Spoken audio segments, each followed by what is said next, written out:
Welcome, members of the comic book community. Welcome back to the amazing Grottu Orloff Memorial Inspirational Network. Grottu Orloff just fell over about an hour ago. They rushed him out of here. I don't think he's ever coming back. Grottu Orloff was looking at comic books and filming a show. I watched him right here in the lobby of this hotel. He fell right over. He got so upset with the state of the world. That guy really is cuckoo, you know. He's cuckoo for coconuts. Grottu Orloff thinks that there's an existential threat to our country just because Kamala Harris is a communist. We all know communism is just fantastic. I heard about that in college. And Grottu Orloff, that's not the kind of entertainment you want to watch here on the YouTube channel. You want to watch happy, upbeat people talking about their childhood and remembering how wonderful it was to be that little kid spinning the spinner rack. But even better, it's so great to talk about how we're going to take a comic book and send it off to Florida and get it slabbed in plastic and never see it again, because no one likes reading. Reading causes people to have bad thoughts. And you know, as I look around the Hotel Orloff, I see a lot of old stuff, a lot of vintage stuff. But you know, vintage style, not vintage values. You don't want to have values like they had back in the 1950s. You want those modern Kamala Harris, Tim Walz values. You want to be progressive and move forward into the future and become a pagan and a moron like me. Well, we were looking at comic books, so when Grottu Orloff left off, you had these comic boxes out. Let's see what kind of comic books Grottu Orloff was looking at right before he had his nervous breakdown and just his break from reality. Because I noticed he was getting pretty upset. I was watching him film the show from the other side of the room. A few hours ago, he was going nuts. He was going ape. He was going ballistic, just upset about how the world has changed. He actually thinks the world used to be better. He actually was going to vote for Donald Trump. But Grottu Orloff is no more, and I've taken over his iPhone and his channel, and now you're a member of my army.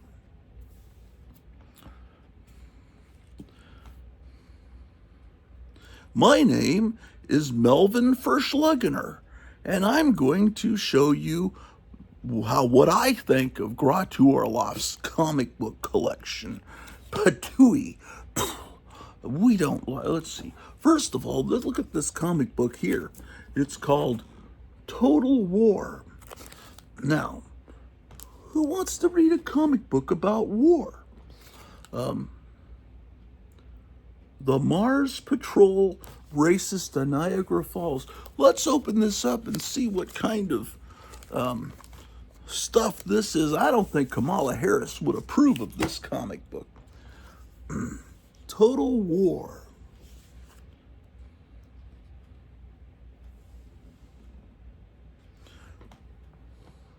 You know, it's hard to read this because it's printed in English.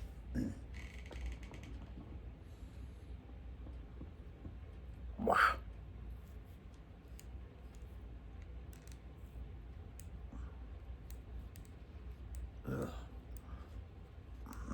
Goddamn. Oh, man.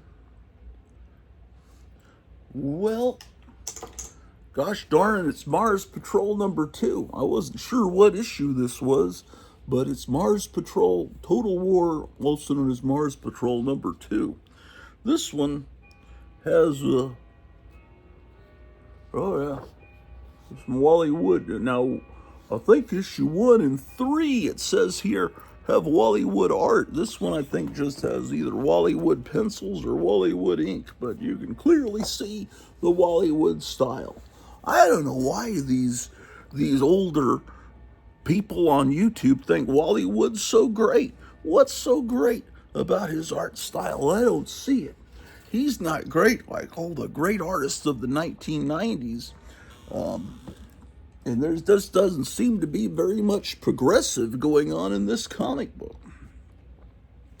Oh my gosh, just so warlike. Now, it's okay to go to war if we've got a Democrat president, but this just looks like the kind of war, this looks like what would happen to the United States if Donald Trump gets back. We don't want to go back. We want to go forward. Because our story is the story of the future. And we want to, as Kamala Harris says, what's her famous saying? What is it? Something about, man. What's the famous thing she always says? Let me think here.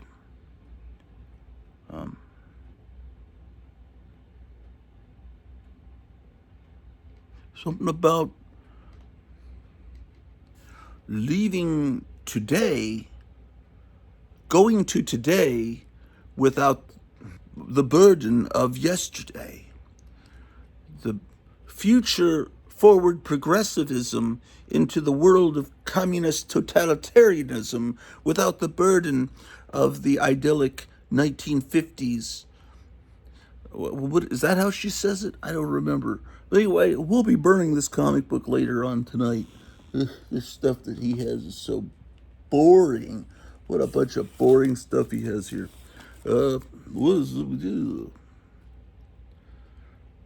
With issue 4, it says here in the notes that changed the name of the comic from Total War to Mars Patrol. This might be issue 4. We don't know. We don't know. And you're never going to find out either. I'm sorry, I was Grottu Orloff all along. Just like in your favorite TV show, Agatha Harkness all along, or whatever.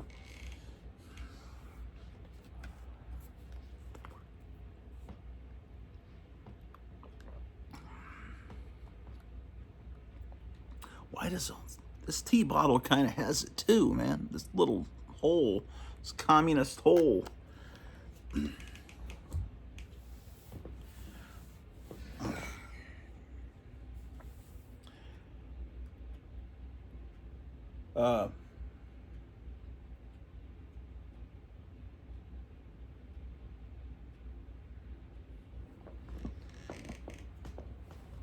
So yeah.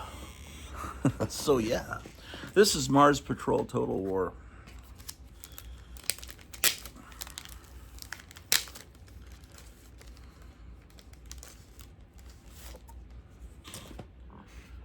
This,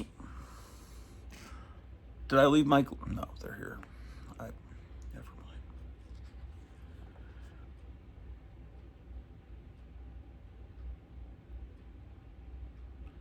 This is number 3, excellent.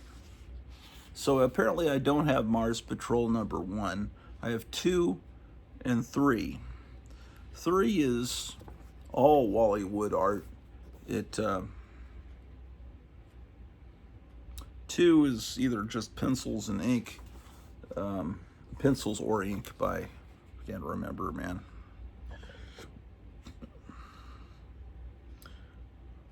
Wallywood working for Gold Key. Marvel treated Wallywood badly. And then he was working for Gold Key, and then he decided to set out for himself.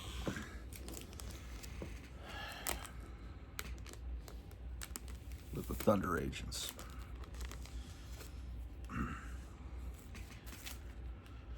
That poor guy, man. Wallywood, one of the great artists of all time, and he just wasn't treated with respect. I mean, he was a big star, but people were jealous of him, and he was also an alcoholic, so he wasn't treated well. But he was great. This is a great comic. Don't listen to that moron that was just talking. Mars Patrol, Total War. Hey, I just found something. I gotta show this to you. I don't like all this well, I don't know.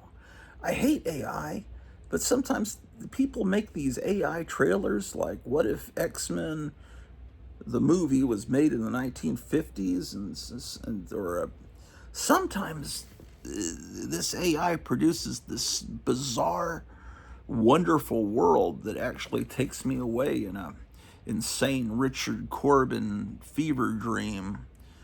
And there was just one put up. I just discovered it this morning. Make sure you do this, guys. The Bela Lugosi Dracula thing whenever you sneeze or cough, because people haven't been doing it, and now that's why I'm getting sick. Well, anyway, I just had lunch. As my wife will say, I have a tendency to get hangry.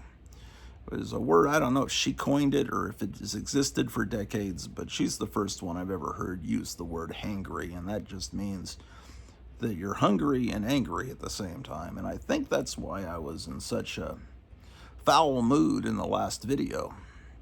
And yeah, well, I don't know, maybe.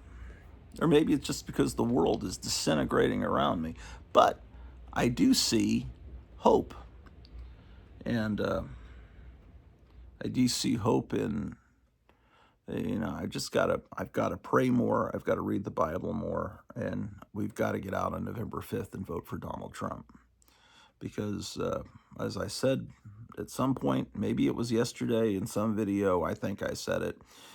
When I was in 6th grade and the class voted, who wants to vote for Gerald Ford? Who wants to vote for Jimmy Carter? It was, okay, yeah, I'm for Ford, he's for Carter. Okay, let's go out and play ball afterwards. We didn't care. And it didn't really make that much of a difference. If Ford had become president, would things have been a little bit better? Maybe, maybe not. I mean, Gerald Ford was a member of the Warren Commission. It's not. And Jimmy Carter was a nice enough guy, but he just fumbled the economy and everything. And the Iranian hostages, don't get us started on that. But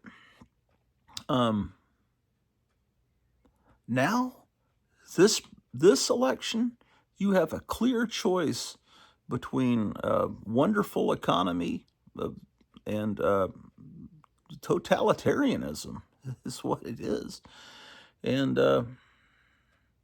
I never liked Donald Trump growing up. He was always around on the front of every tabloid or People magazine. He just seemed like this buffoon. But now I realize I was wrong, that,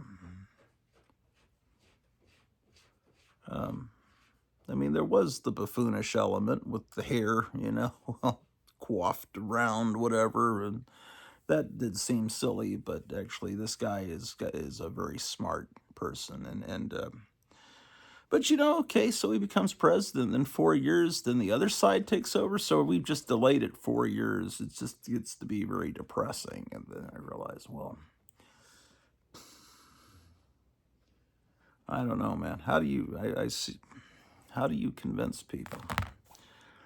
I don't know, man. Oh, I was going to show you some. We're talking about AI. Where's my remote control? Ooh, it's raining outside. You hear that? Let's go look at the rain. I have the attention span of a puppy. It's just like, oh, wow, rain. It hasn't rained in a while.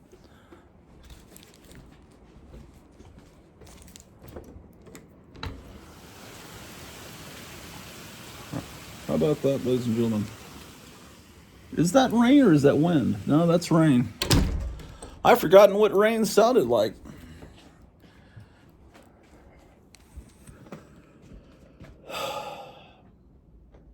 What the? Where's the... Where's the remote control, ladies and gentlemen? Did you see where I put the remote control? Put down in the comments down below where the remote control is. Oh, here we go. Here's what I want to show you. Someone made a trailer for an imaginary Wacky Races movie, which is something that Hollywood ought to do. Look at this. Can you imagine that if this movie actually existed? I have the sound turned down because the voice and the music is actually kind of hurts it. But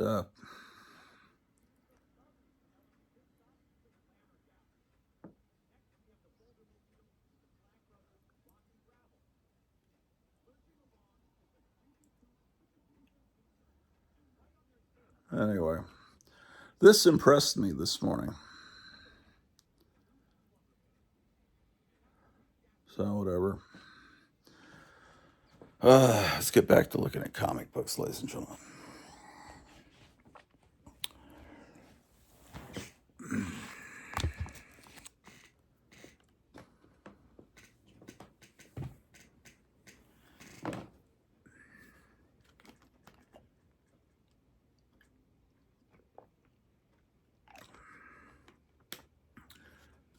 I grow irritable with YouTube and the audience on YouTube. I grow tired. It is so tiresome to deal with you, the viewer.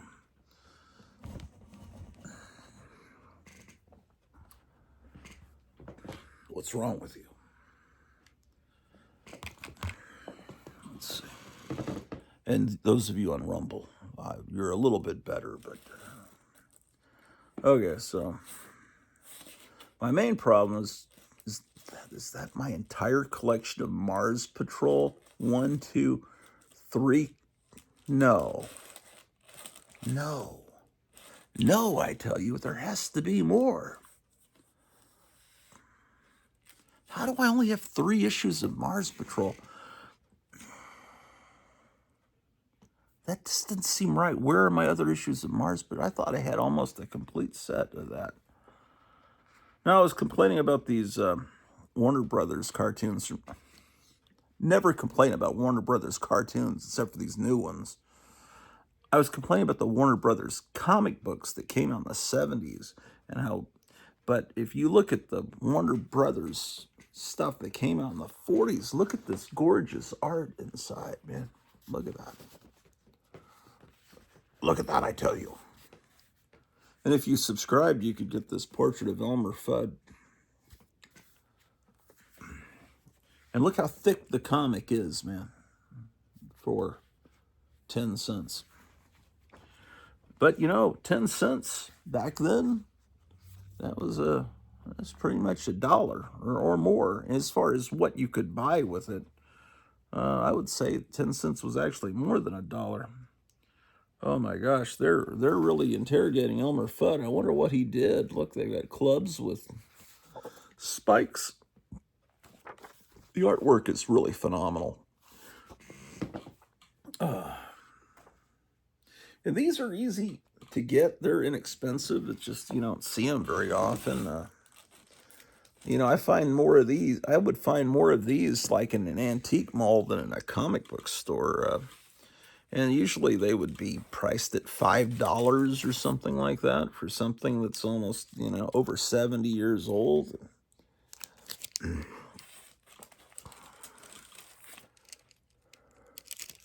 Anyway, this stuff's good. I was going through these Gold Key Dell comics not long ago.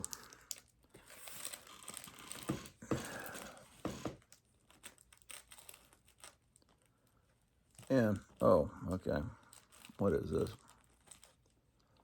Okay, as opposed to this, do you see the difference in that art you just saw and that?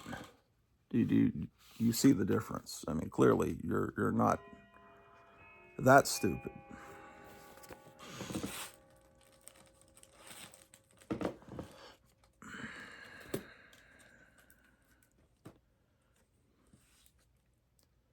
Yeah, see, this stuff is. Oh, look, that's funny. He's got earmuffs on, and you can't hear their complaints. Do you get that joke? Actually, I just realized that is kind of funny. I just need to change my attitude towards these comic books and realize they really are fun and funny. I just need to cheer up, ladies and gentlemen. Look at that. Look at that, man. The E is spelled backwards. The E spelled backwards. He put the E backwards. Do you get the joke? It's just so funny, man. Oh, man. Look, Whitman was putting out board games, too. They put out coloring books and board games, and Whitman was part of the parent company, which was Western Publishing. Western Publishing filtered down to Western Publishing filtered down to Whitman. Whitman made coloring books and apparently board games. I didn't know that. And I think maybe even Big Little books there in the 70s. And then the other branch of Western Publishing, there may be others, but one was Gold Key Comics. And Gold Key Comics would be sold under the Whitman imprint in stores that didn't normally sell comic books. Yeah, see, it's just not very good illustration. It's very crude. Foghorn Leghorn's one of the great cartoon characters, based on Senator Claghorn in the Fred Allen Show. I remember that now. The other week I couldn't remember. I knew that Foghorn Leghorn was based on a character in old radio, but I couldn't remember because now I'm starting to try to improve my brain power and develop new wrinkles in my brain and fight against the inevitable decline, senility. I must rage against the night. My vision fades, gets weaker, but I must. Last October, I could barely walk. I was in agony, and this is approaching October, and I'm going to be stronger, and I'm going to fight and become more healthy. And part of it is, look, there's still a bottle on the floor of Dr. Pepper that I drank, but I have neglected to throw this in the trash.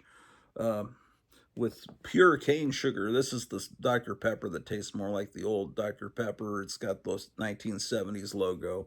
And I was starting to buy that a lot. But, then my face started to expand like a balloon and show what an incredible fat pig I was becoming. And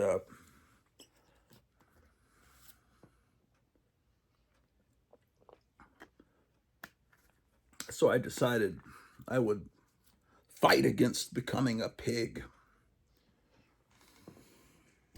and try to drink this unsweetened iced tea. Pure Leaf is the one because it has caffeine in it, apparently.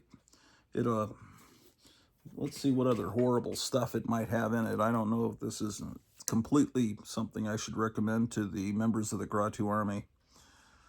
Or the Congress of Horrors. Isn't that what we decided we'd call ourselves part of the time this morning?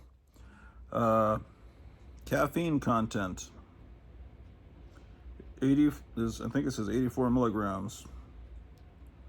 What does that say? Rainforest Alliance certified. What are you talking about? Total fat, 0 grams. Sodium, 0 milligrams. Total carbs, 0 milligrams. Total sugar, 0 milligrams. Proteins, it says calories 0. It has nothing in it. So what's in this? If it's 0 everything, you don't get anything, man. I've been told that tea is good for you. I don't know. I always ignored those type people. I figured, take your NPR, PBS rear end out of here with your tea. I'll guzzle my Coca-Cola and my Dr. Pepper like a real American. But now I realize real Americans, that drink that stuff, you wind up a massively fat, obese blob of a pig, like the majority of people at comic book conventions. Well, this is another copy of Dell, The Magic Sword. It's a wonderful film. Why, it's St. George. Thing about this film, she's upset. I'm surrounded by Democrats. She's at the DNC. I can't take it anymore. If I hear the word progressive one more time, my head will explode. The Magic Sword, yes. How about that guy? This movie has Mela Nurmi in it. Mela Nurmi is Vampira. Vampira is was what Elvira came from, except, and I don't want to blaspheme you, but Vampira was better. And don't judge her by Plan 9 from Outer Space, because she looked much better than that on the Vampira show on KABC in the early 50s. She changed her makeup somewhat for Plan 9 from Outer Space because she didn't want to actually be the Vampira character exactly, since she was in a movie that she realized was an embarrassment. But Mela Nurmi in this movie is not recognizable because they've got prosthetic makeup on her to make her look like an old witch. So let me see if I can't find her in this incredibly illustrated comic book. Oh, there she is. That's how she looks in the movie, Mela Nurmi. Now, let me tell you something. Elvira was great. Vampira, Mela Nurmi, did not like, well, she was shafted. The local station in Los Angeles that had Vampira on in the early 50s, I believe it was KABC. I could be wrong. I've been wrong before, several times. I stole that from a Batman episode. Since it's Batman Day, also, I remember Adam West saying to Robin that he's been wrong several times in his life.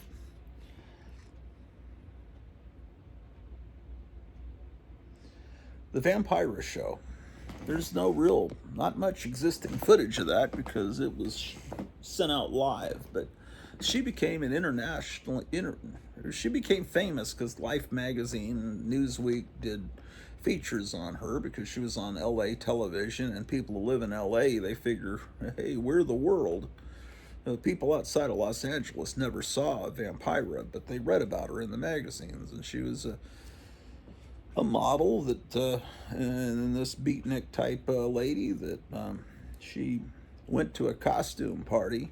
She hung around with James Dean, people on the fringe, the Hollywood beatnik fringe, kind of like what Johnny Depp, I think, thinks he hangs around. I'm on the fringe. I hang out with these Marilyn Manson type scumbags.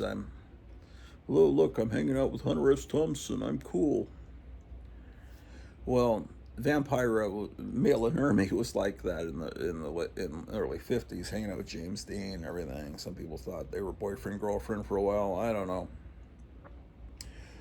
And then when James Dean died, she was in all the scandal magazines like Confidential and saying, oh, it's James Dean's Black Madonna. She was there in her black outfit at his funeral, supposedly. Anyway. So she went to some costume party dressed as the Charles Addams mother, which, I mean... And as he prayed, the passion of his countenance was altered, and his raiment was white and glistering. Thank you, Darth Vader. Darth Vader will remind me every hour on the hour of a Bible verse and try to calm me down. I need Darth Vader's words reading from the King James Bible to ground me. But my mind is going, man. I feel, I don't know if this tea is doing it to me or what? Okay, so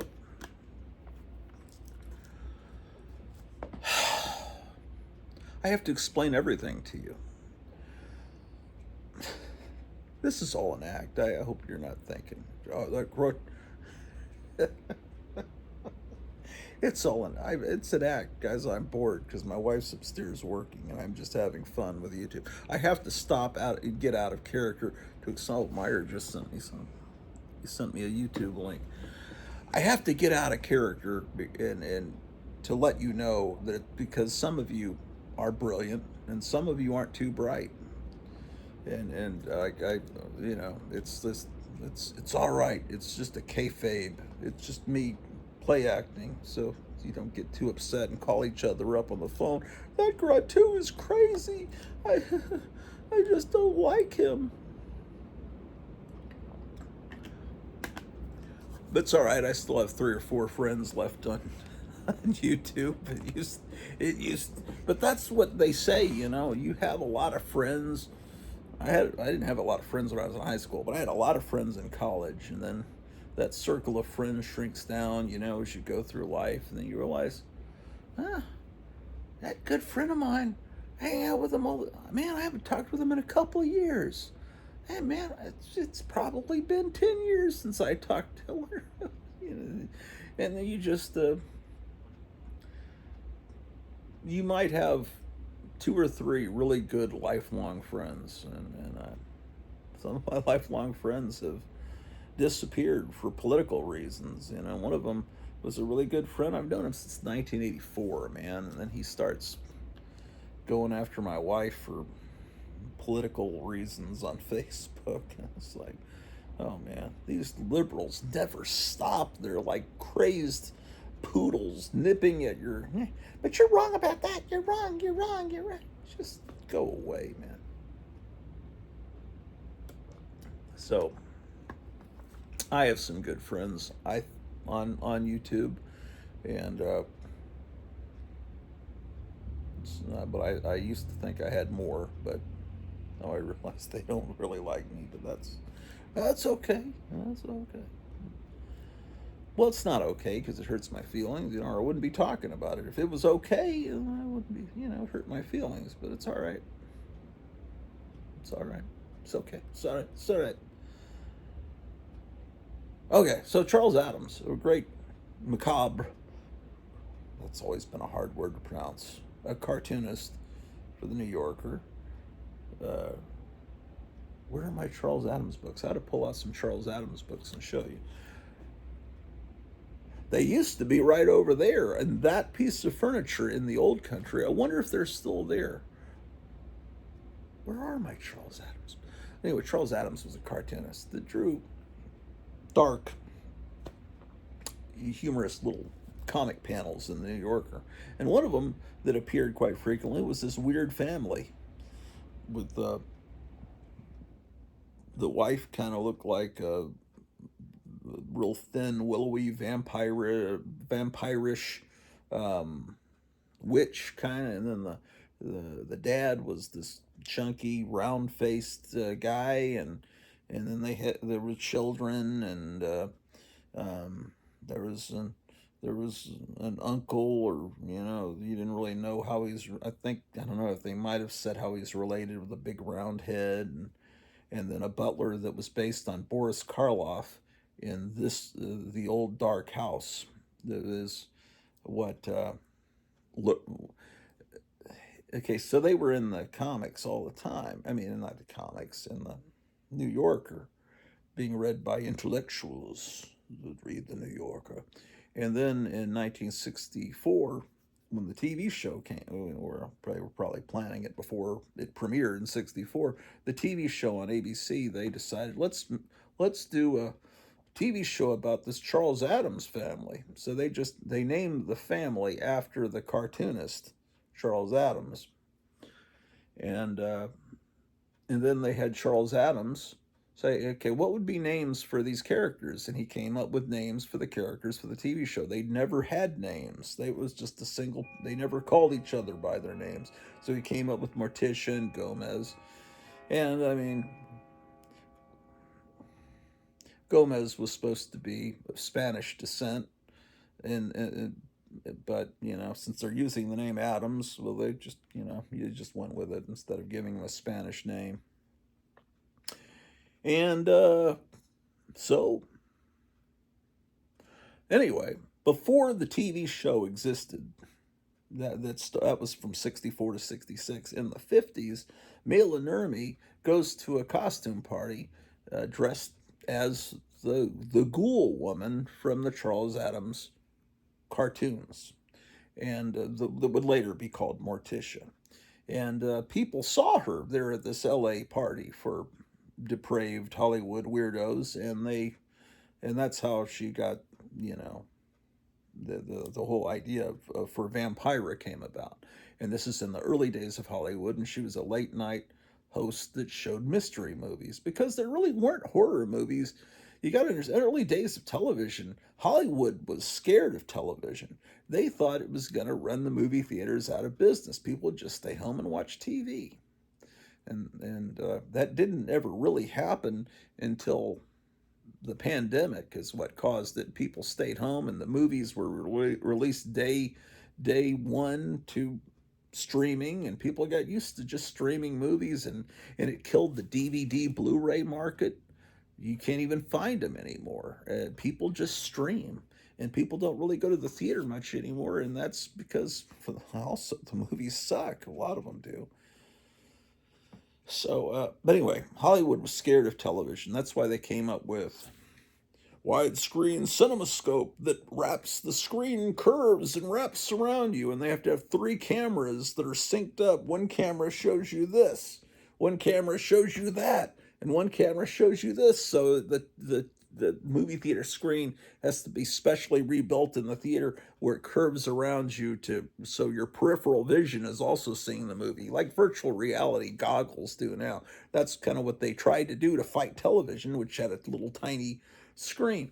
And then they brought in 3D movies also as a way to fight against television because that's something TV couldn't do. But anyway, so here's Vampire on local LA television showing there were a few horror movies that had been released to television, but they were old.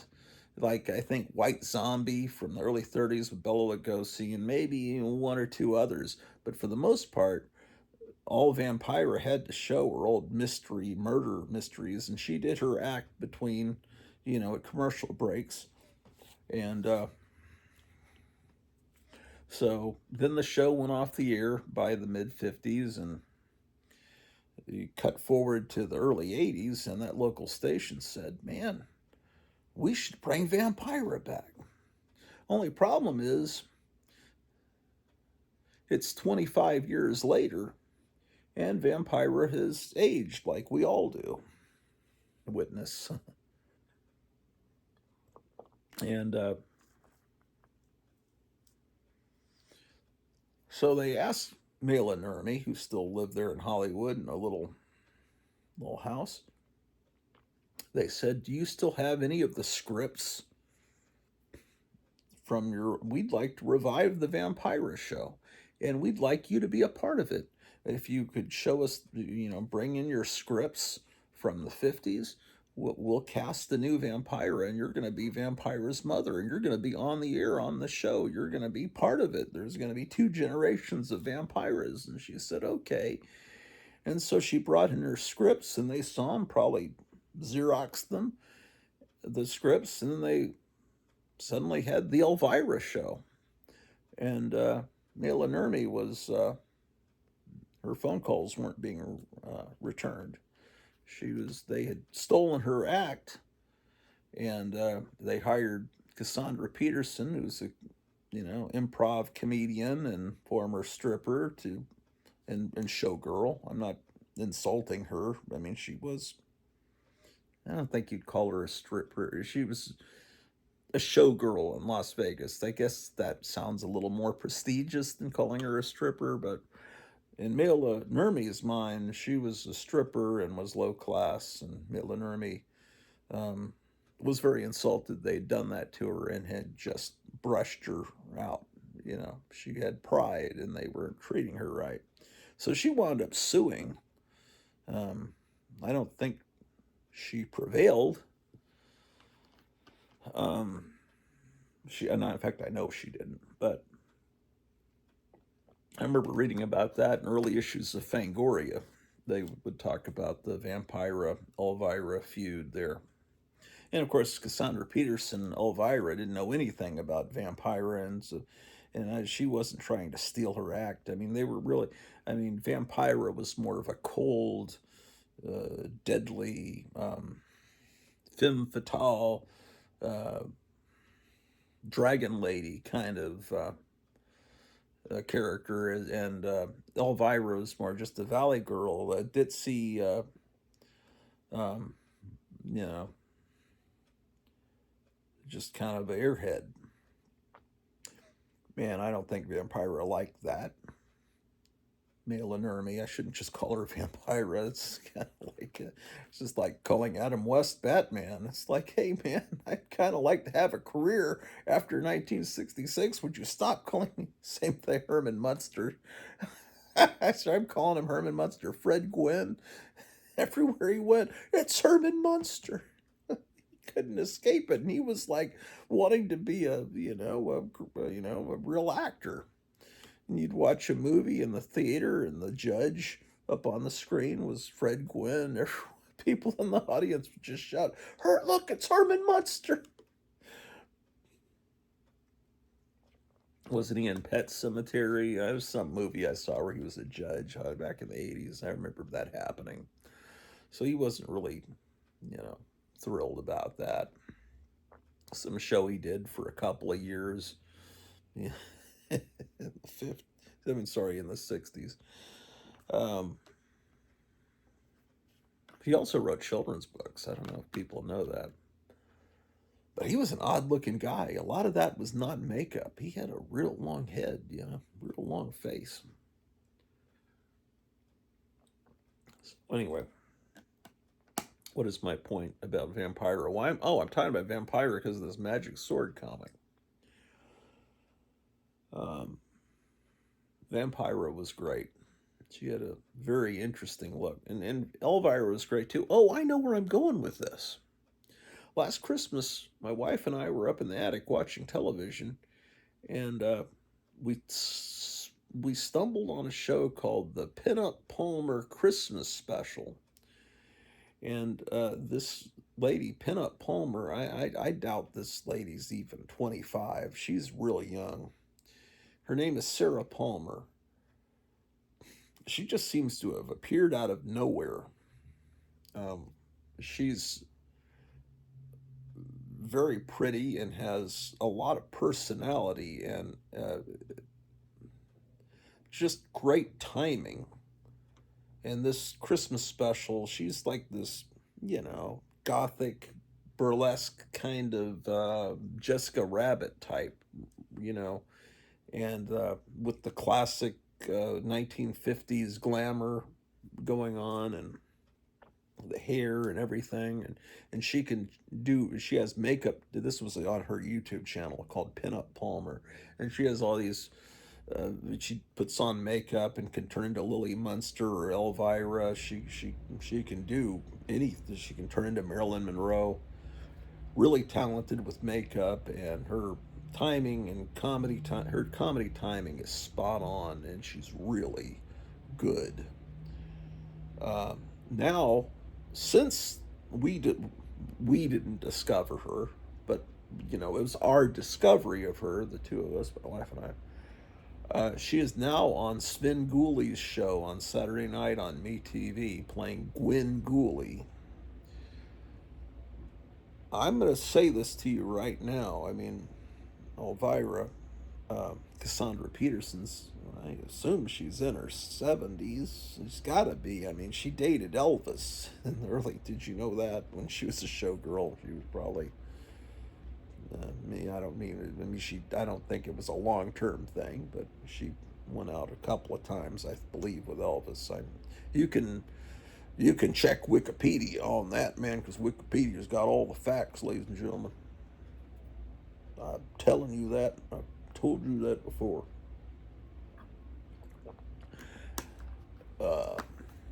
So Well, I'm telling you that this lady, Sarah Palmer, has got a future. And I honestly, I'm not going to say she's. I'm saying she has the potential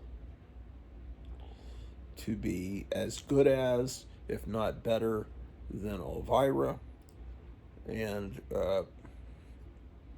if they did a spin-off show of the Svengoolie show and let her host it, it would be phenomenal. And MeTV could do that. They could have another. They could have Svengoolie. Svengoolie comes on early.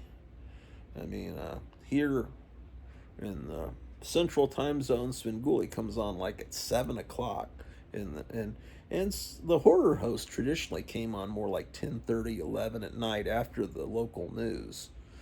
If they gave, if they had Svengoolie and then ran a few episodes of Batman or whatever, and then put on a Gwengoolie,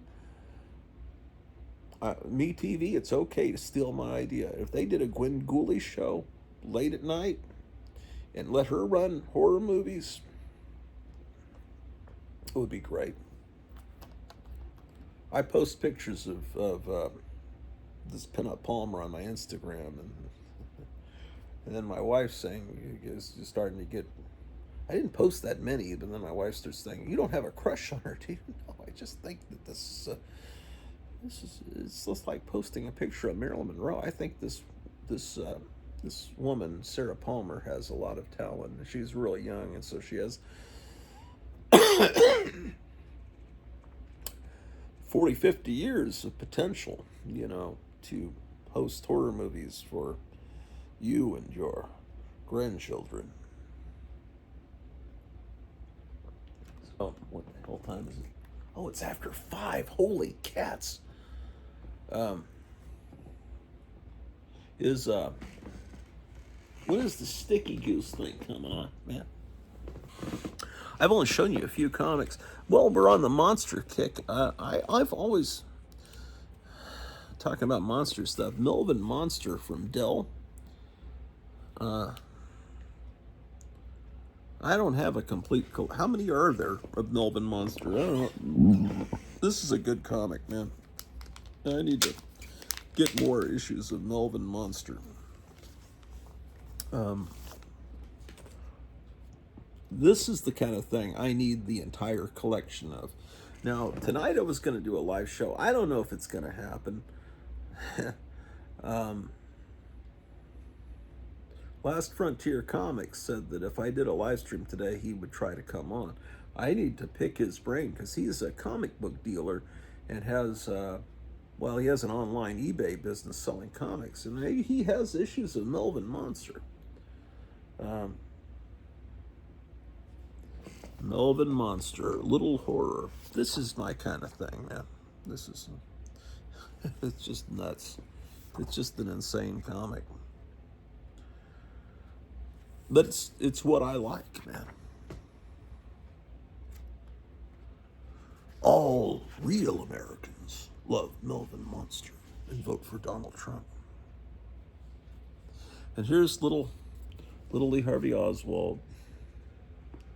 Surprise! He wasn't the guy. It's so great. Man, this will be so great. Did you realize that when Trump comes in, he's going to bring in Robert Kennedy's son and put him in a position of power? Do you realize how great that is? That how close we are to clearing up whatever happened to the Kennedys, which I think, and what's happening to Trump now, you kind of can see that there is internal effort to, there was an internal effort to get rid of Kennedy, and it's happening with Trump now too.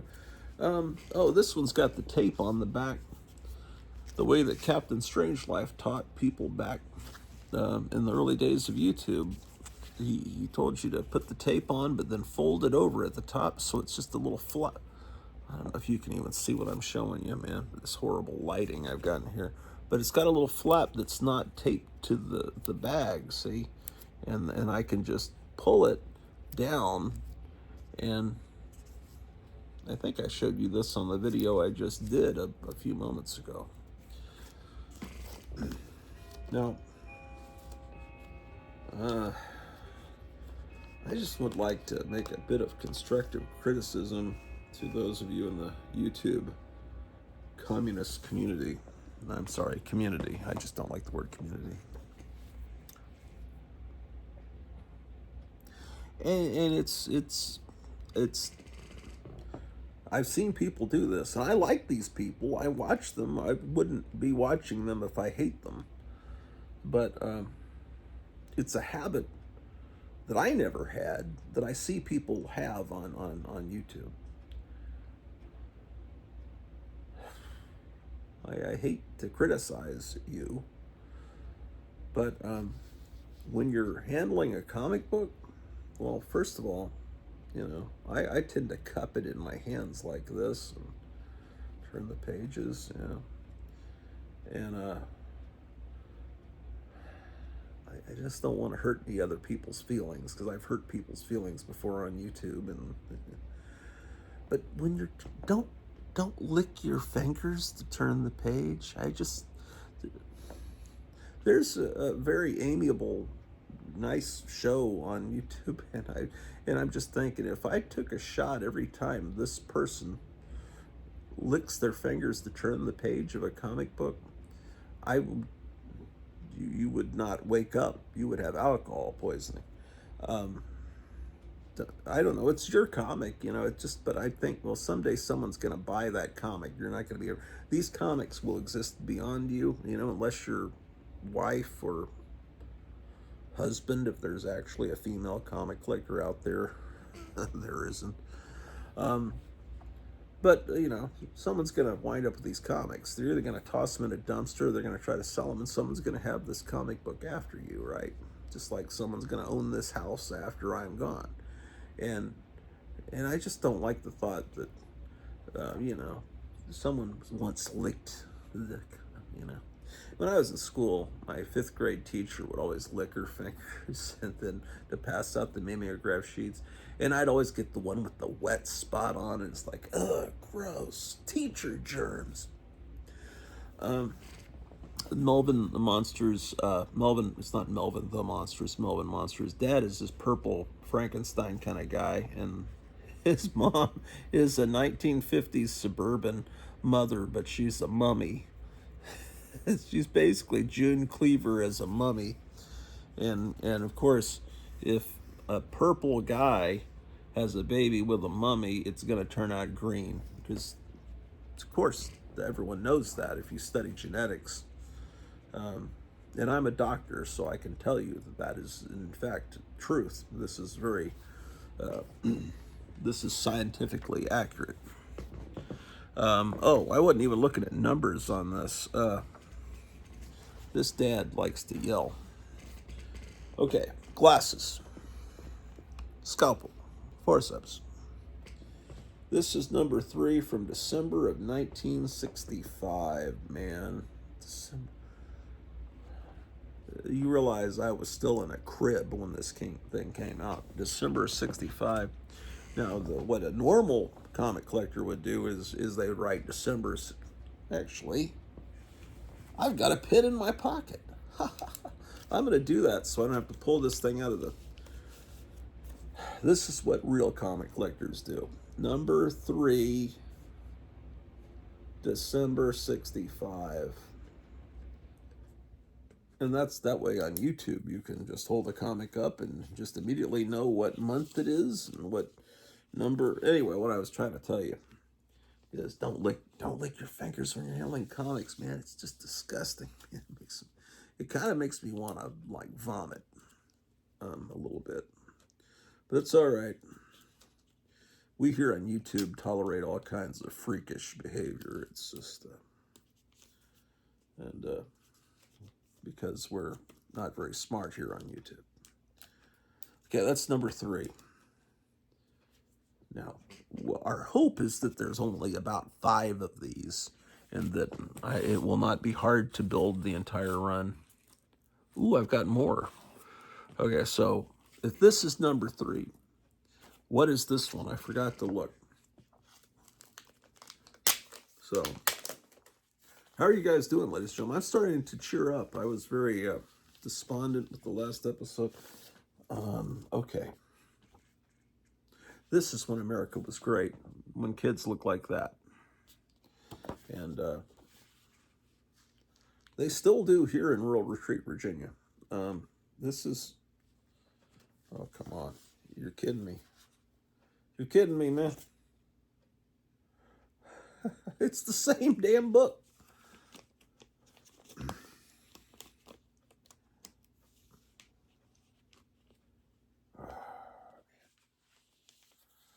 I'm about to blow my top. Someone was talking about me. They said, he's just going to blow up again. Grottu's going to blow up. I opened it. It's the same book. Okay, so I have 2 copies of number 3. Let's see what this one is.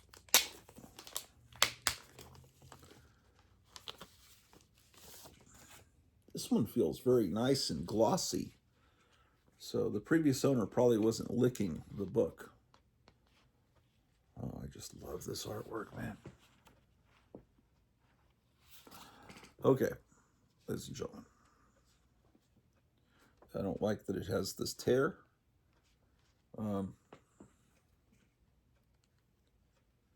This is number 4 from July of '66. Man, this comic seems to have come out twice a year, from December of '65 to July of '66. That's it wasn't published very often. So, what did I just say? It's number 4? Okay. Well, this is very reminiscent of a comic book that would, from Gold Key, called The Little Monsters, which is another one of my favorite comics.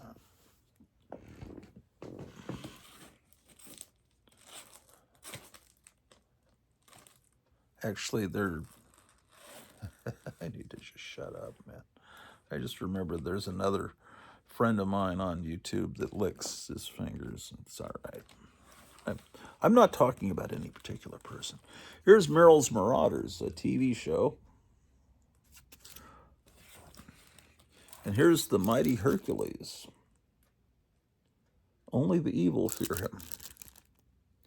This was always on television when I was growing up. It actually is from about 1960. It's same animation studio that did those Felix the Cat cartoons.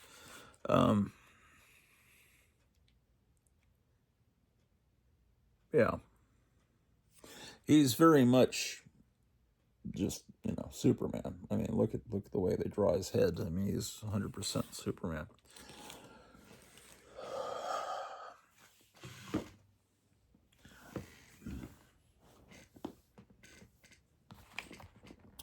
Okay.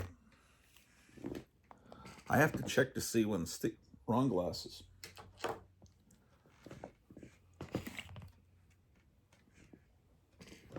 Let's see when Sticky Goose is going live, because he's apparently taking on the entire comic book community, which might make for some amusing evening. Okay. Sticky Goose. Now, he's coming on at 7. Right now it's 5:30. It's September 21st at 7 p.m. He's got this screen. Yeah, he's this younger guy that got into comic collecting right about the beginning of the pandemic, when he got some 60s comics from his dad, and he's got money to buy comics, and he has a love for comics, but he's kind of got this Pinocchio dream of, Pinocchio wanted to be a real boy, and Sticky Goose wants to be a real comic book collector. So he looks at real comic book collectors on YouTube and decides, I want to be like them. And then he spends thousands of dollars on buying key issues and slabbing comics, and he realizes this isn't fulfilling. I can't read these comics, and some of the, he anyway, so he started to lash out against the comic community on YouTube, and it's like, hey, I am a real comic. It's kind of like, oh man, what was the character in The Godfather? This, I'm smart, I'm smart, I'm smart. Right before Al Pacino has him, drowned, because the brother was clearly out of, really stupid, and his older brother, he had to take out his older brother. He had, someone take him out in a fishing boat and get rid of him because he was messing up. But he had this, he was self-conscious, and because he wasn't the brightest of the family, then he's, I'm smart, I'm smart. Why won't Dad let me do this? Anyway, the Godfather movies. Anyway, I'm not saying Sticky Goose is unintelligent, but he did a video a couple days ago where it's like, fake collector shows off his X-Men collection. So in it, the fake collector, he's being sarcastic, is himself, and he's showing, look, I have all these key issues. I've got all the key issues from the Silver Age and all these, and I've got every important issue, and he's got a lot of stuff on it. I've been collecting for 50 years, 55 years, 55 years. Not collecting X-Men for 55 years, but collecting comics for 55 years. And he's got a better collection than me. So does that make... But people say, well, he's a fake collector because he's only been into it since about the time of the pandemic. He didn't grow up reading these comics. He didn't love them when he was a kid. He was buying other stuff when he was a kid. Well, so he feels self-conscious that he's not being accepted by the comic book community. So now he's fighting everyone. And I guess I can see that in other communities, there's that same thing. It's like in the rock and roll collecting, it's like, well, I was buying these records when they came out. I bought this Beatles record the day it came out at Fantasia Records in 1967. Okay, well, I wasn't. And then it's like, so I'm a real Beatles fan, and you just discovered the Beatles in 1985, 20 years later. Well, that's not a good example. Well, it's just like some collectors look down on the younger people instead of trying to teach them. I'd like to teach people on YouTube. I really want. That's one of the things I was frustrated with in my last video. I want to teach people about stuff, but I mainly see my YouTube stats. It only reflects that I'm talking to people my age, and maybe you're learning something about Vampira, but all this stuff about comic books. But, what was I talking about? Okay. Well, for instance, there is this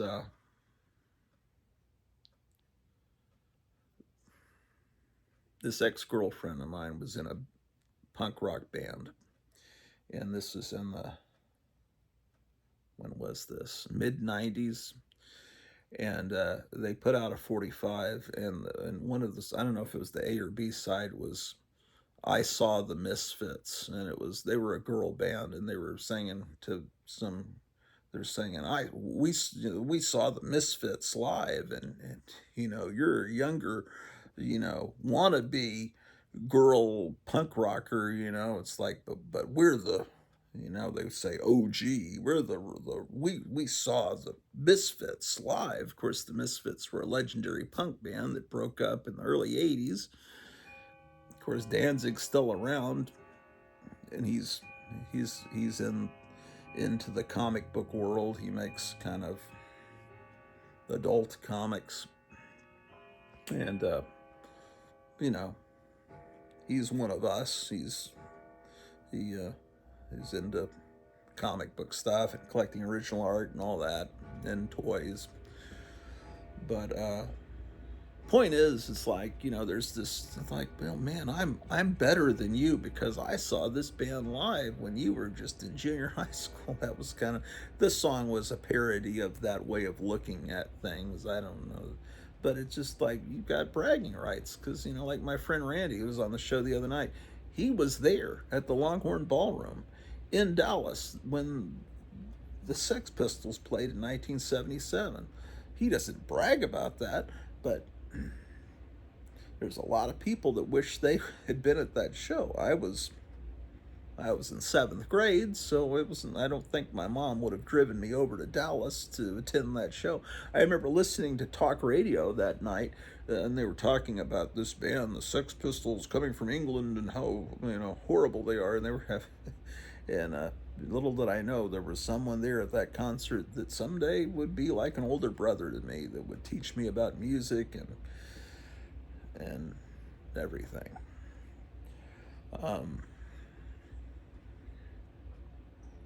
So I don't think you should look down on people. Now, I think it's more jealousy. It's like I've been collecting comics for years. I don't have those early issues. He's got, first appearance of this character, that. I don't have those books. I never could afford them. Well, I chose my profession that I had for many years before I retired. It's not a super high paying profession, so I never was able. Maybe if I was only buying comic books, I could have gotten a lot of those X-Men issues. I probably could have. But I was buying a lot of other stuff, monster toys, and movie posters, and radio, and records, movies. I was an omnivorous collector of many things, and so my collecting scattershot. But this guy, Sticky Goose, he said the other day, he's in the medical field. I don't know. He could be an X-ray technician. He could be a doctor. He could be a surgeon, for all I know. I know his wife is an attorney. They're a young couple. I don't think they can't be more than early 30s. He's got a very nice wife. She's been on there, which is why, if I hadn't seen his wife on his show, I probably would have a lower opinion of Sticky Goose. I would have bought into his act. But when I see, if she loves him, then he's probably really a nice guy that's putting on an act, kayfabe wrestling kind of thing. And he gets people so pissed that it's entertaining to me. And I hear people say, but all this division, strife, and hostility in the comic book community, it's just not good for our community. There's no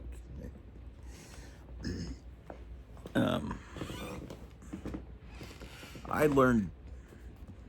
Did I learn in high school, or did I learn in junior high that all this, everyone's all a friend, is all a facade? That you get a couple of good friends that you can trust, and you make it through high school, and these people that have a million friends, they're all actually talking about each other behind their back. It's all not real. And then you get out of high school and it's like, oh man, where did everything go, man? Where did my football glory go?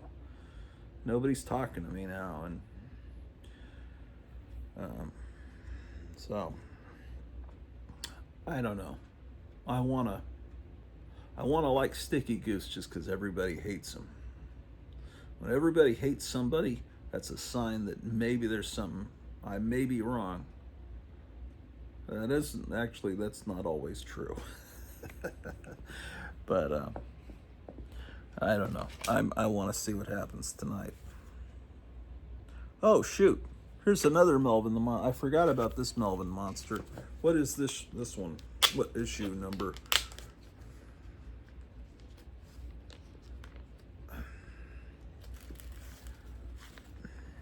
I'm doing something incredibly stupid. I'm not taking the tape off here. I shouldn't do. I'm doing it. It's like a incredible magician's trick. Okay, what I want to do is figure out what the number is on this one here. Number 2. This is number, so it looks like I have number 2 and 2 copies of number 3. And what was the other one, number 4? Let's hope that there's only 4. And then all I have to do is get issue 1. Well, it's almost 6.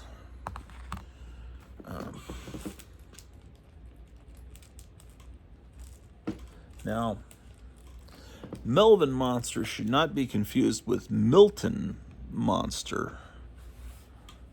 There was a Milton the Monster was a TV cartoon that was actually really good. That was not Pete Seeger. Hell, I don't know. Was it somebody? It wasn't Hal. It was somebody. Pete something, man.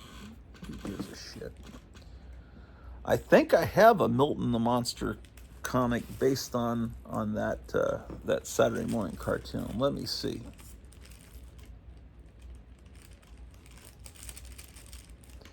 Oh, come on, man. It was Milton the Monster and Fearless Fly. I'm not seeing it, which makes me think I don't have it.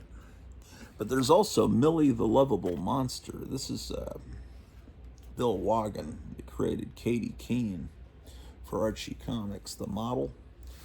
This is my childhood copy of this. I bought this when I was a kid, but it's a reprint.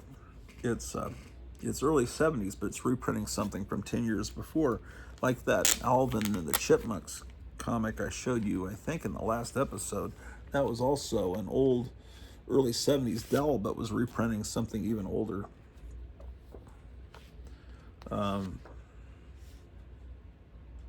Number 4, July 1972, meaning that this came out the summer between my first and second grade, and I took pretty good care of this for a kid that young. I mean, but it says there's also a copyright 1962, meaning this was originally, and there's a 1962 comic that looks just like this. I mean, the cover looks exactly like it. The only difference is the price. 1962, it would either be 10 cents or 12 cents. Well, it actually could be 50. I don't know. Because comics were 10 cents until late 1962. They went up to 12 cents. But I think that Dell went up to 15 cents and then went back down to 12 cents. There's all kinds of great detail here. Look at that crowd. Looks like just great art. But this is the only one I've got. Now I need to, it won't be hard to do, but what I need to focus on is getting all the Millie the Lovable Monsters, all the Melvin Monsters, all the, there may only be one Milton the Monster. And I need to get all the little monsters, and I think I have all the little monsters, actually. I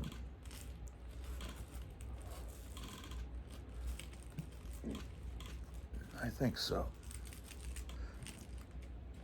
There's a Mr. Ed comic. Did you hear that that crazy-looking commie that tried to that was hiding in the bushes on the golf course that that they arrested last weekend, that was lying in wait for Donald Trump? Did you hear that he had a live horse that lived inside of his house? It was like a real life Mr. Ed. I don't know if the horse talked to him. Maybe the horse talked to him and told him what to do. Remember Son of Sam back in, what was that, 77? He had the neighbor's dog would tell him to go out and commit atrocities in New York City. That's, the neighbor's dog was named Sam.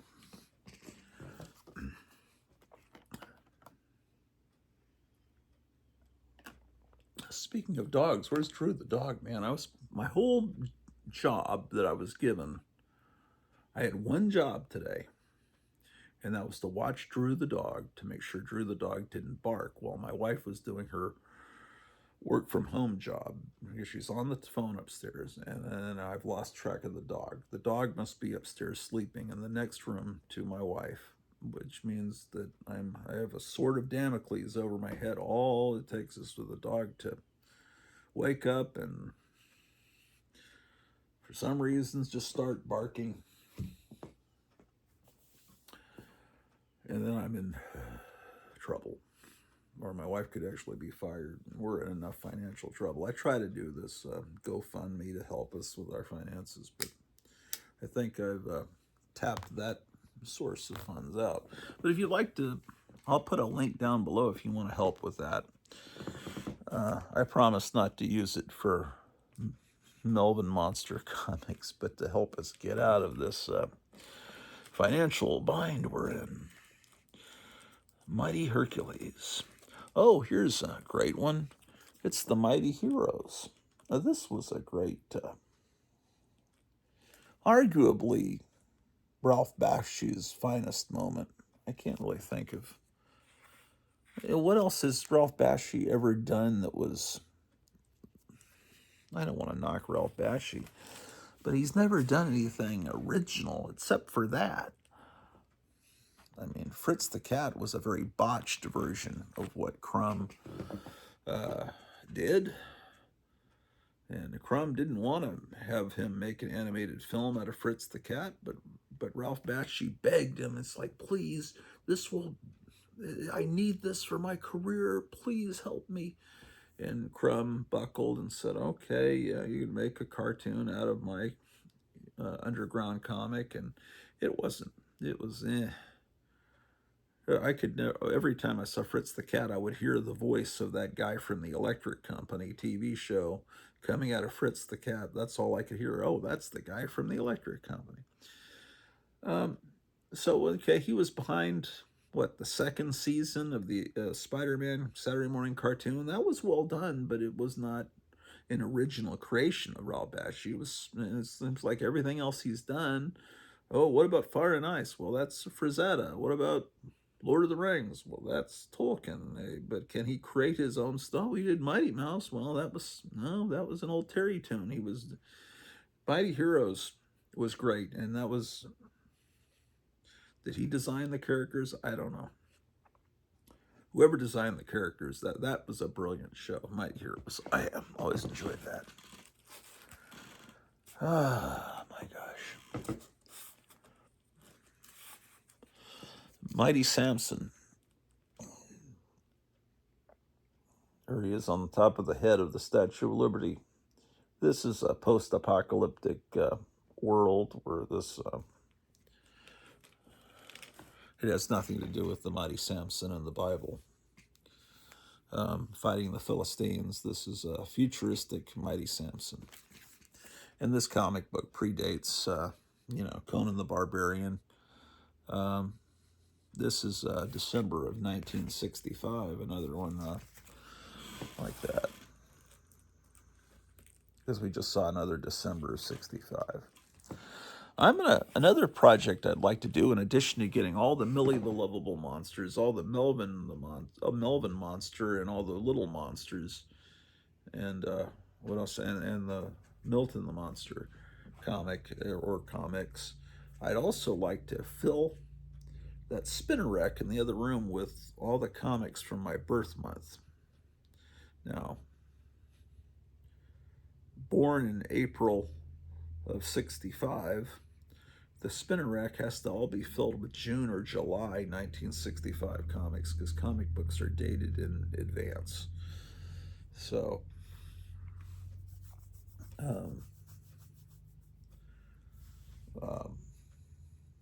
there was I was waiting. I was tuned into the Trump rally, and I flipped over to the Saturday morning Dr. Silrage's show, and he was talking about a website where you can filter and it'll show you all the covers for any month, and it was like, wow, what a revelation. I never knew of this webpage. So that will help me and I forget it. It's like Melvin's World of Marvelous Comics or something. I'll look it up, and I've still got it bookmarked on my phone. I'll let you know what it's called, or you all probably already know about that. You all probably watch that show. So, my goodness, what else we got here? Oh, let me put some music on.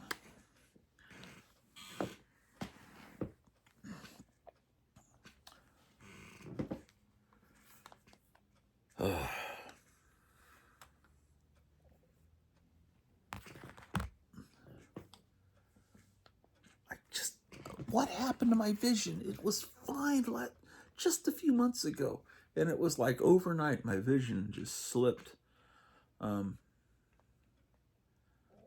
The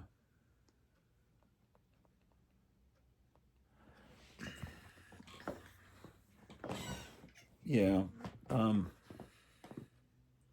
I don't know what it was. I remember I got very upset, um, as my wife got really upset about there were some people in the comic book community talking about my wife on YouTube, and they were saying, "Oh, she's just, I think Cleo's just thrown in the towel, as far as just letting Grottu just decorate however he wants in that hotel of his." And my wife's a very proud person, very strong person. And at first she was like sticking up for me, and then she was like, "Well, maybe those guys do love their wives, more because they keep all their comic books in a humid garage or in a basement instead of just having them." It's like me. And she started getting mad, and then I got really upset, and then it seems like within a few days my vision had slipped. So you know uh, it's almost like YouTube has affected my health, man. So I don't know if it's 100% that reason. Could be any, just the fact that I'm old, or maybe I blew a gasket or a blood vein somewhere, just with the sheer um, having to deal with the pressure and the stress of people that I don't even know personally, talking, So maybe things like that make me want to cheer for Sticky Goose, sticking up for himself, because, you know, you just get, I don't know, man. Yeah, everything's a lot more blurred now. I used to wear glasses this thick, and then I got mugged back around 2001, I think, in Dallas, and out of nowhere, this guy is like, I was hit in the face so hard. I've never been hit that hard. It was like Mike Tyson's. And then the guy got my wallet, and my glasses were broken, and then I realized I can't see at all. I can't drive home. I was in the hospital. I got out, and I had to be driven. I had to have someone drive my car home from Dallas, 20 miles away. And then after that, my father agreed, said, "Well, I'll pay for you to get that LASIK surgery." And then it fixed my vision. But, you know, it's terrifying to get that surgery. And now I'm having maybe it's because I know for like a couple of years ago, I've been getting the doctor said I have the beginnings of cataracts, and maybe it just the cataracts got worse. And they say the more sugar you ingest, the worse that gets. But maybe if I had that surgery, it'll help. I don't know. It's just depressing to get old. Um, and you think you've got a lot of friends, and then you just realize, well, I guess I don't have any. Um, what am I? Oh, trying to find music. Um,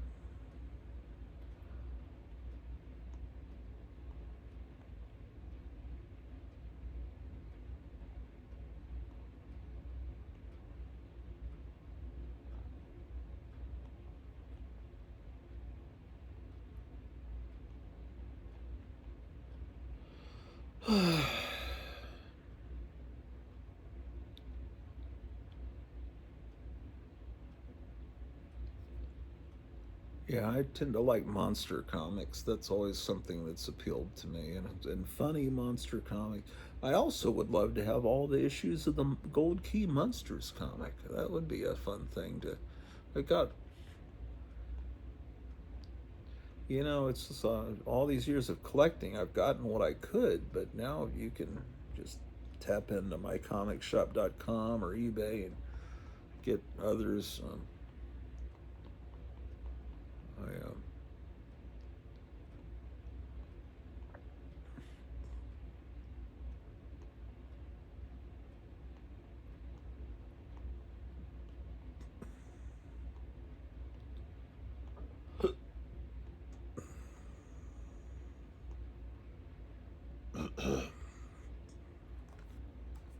Here's some music from Marvel superheroes cartoons.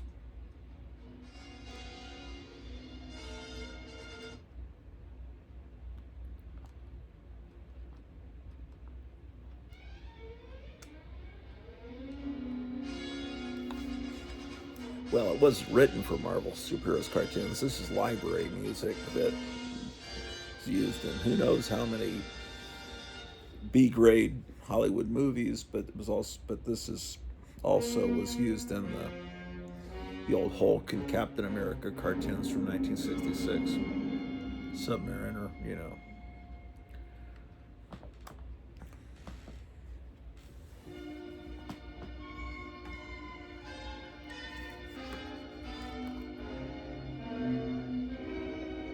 There's a guy on YouTube that's done a lot of research and put up a lot of this music. All right. Listen to some 1960s music here.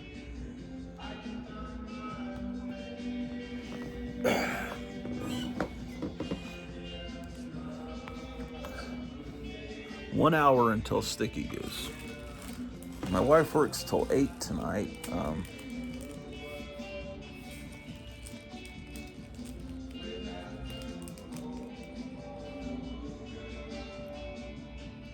This is a cool comic, Ponytail.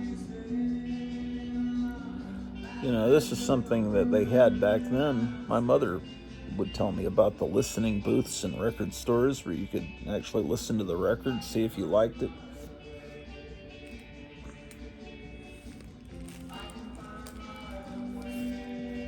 This one was not in very good condition. I just like Popeye riding a rocket. I don't feel like showing you everything here, but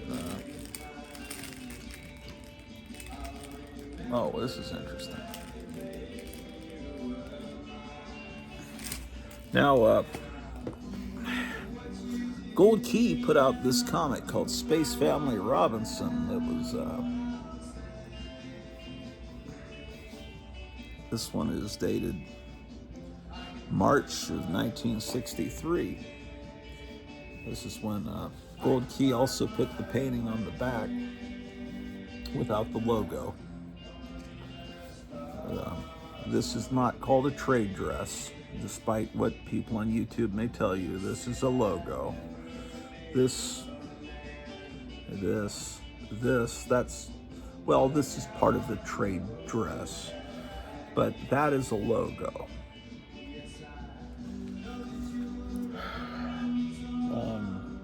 As I often tell people, you could see a can of Coca-Cola. Darth Vader.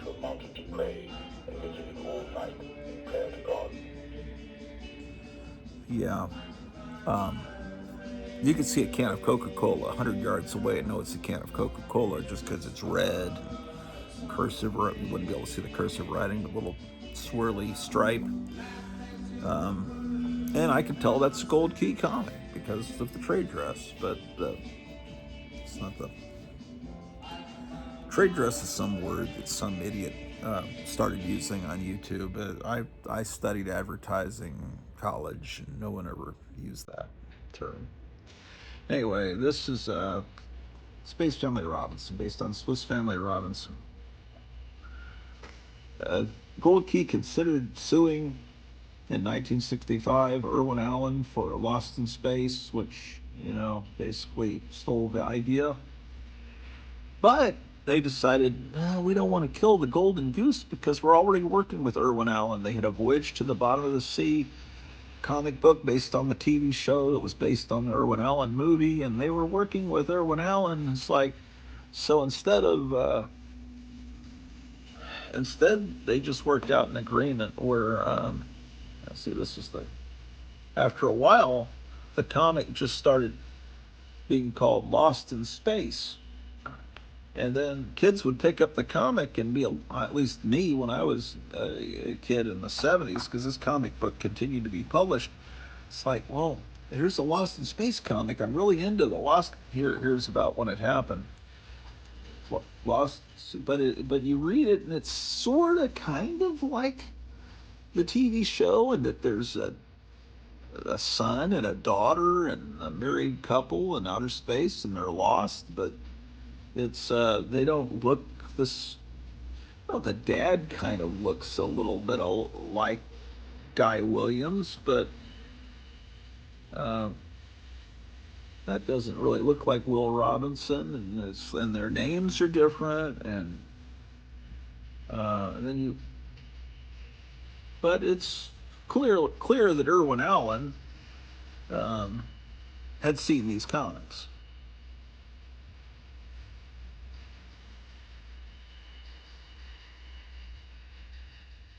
A lot of fun. Ugh. This comic book has been, somebody really trashed it, man. And this page got completely destroyed by some cretin. But you don't see these. I don't in comic stores. I think comic stores don't even put these out when they get them in a collection. They just figure no one cares about them.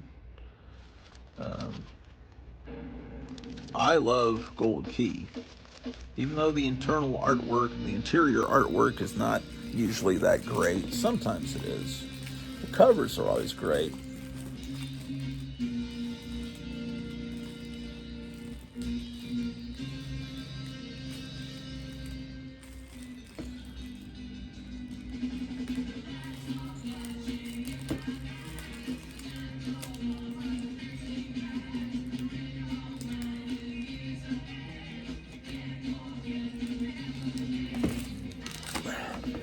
This is a spectacular cover, although this is one of those Dells that's 15 cent, early 70s, that when you see it, you get real excited and you realize, oh, it's a reprint, like that Millie the Lovable Monster. It's, again, from October of 72, but dated 61. So apparently in 72, Dell reprinted a bunch of stuff from 10 years before. But this is a good comic. Now, it would be better if it was the original, but for years I was seeking out a particular comic because, my older brothers, they were about 10 years older than me. They were,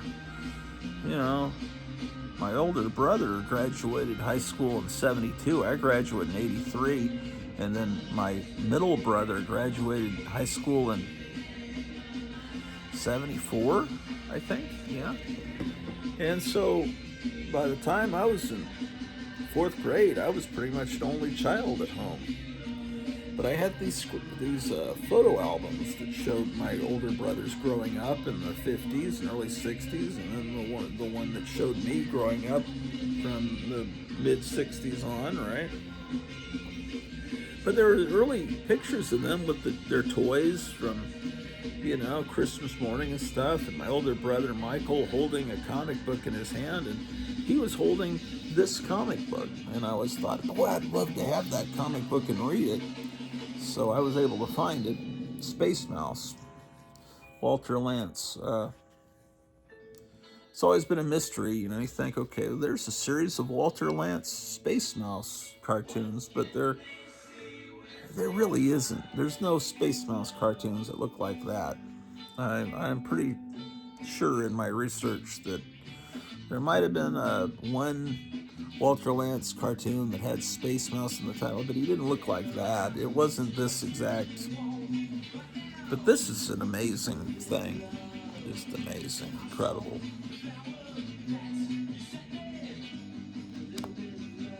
So, anyway, so now I have it. And actually, I have 2 copies of it. And I don't know, it might have been actually, I have to go look at that album upstairs. It might have been this one. Another great issue of Space Mouse. Great thing about these back covers is you can, if you're so inclined, blow these up. Get a Kinko's, FedEx, whatever they call it nowadays, and make posters out of them.